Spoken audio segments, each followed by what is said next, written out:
So the new polymers you have developed, have any of them been through regulatory approvals through the FDA or other regulatory bodies?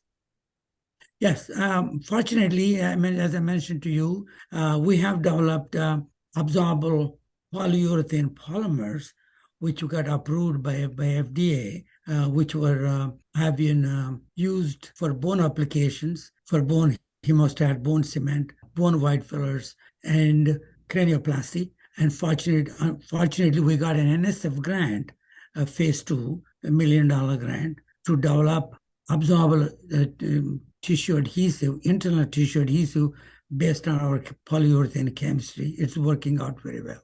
So how far down the commercialization path can you support a company? Do you provide the polymers at manufacturing scale quantities?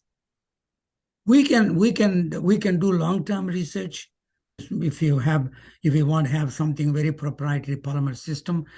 As you know, absorbable polymer have almost 50 years history.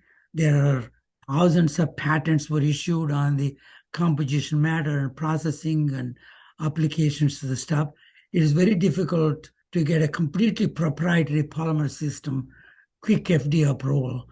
But I'm not saying there's no opportunity, but we can still do that. We can develop polymers from there. We can do the basic research work. We can do the developmental work, and some processing we could do. We have facilities with a clean room, GMP facilities for scale up, polymer scale up. We also have basic research work facilities to do it. So you can scale up to manufacturing scale. Yes.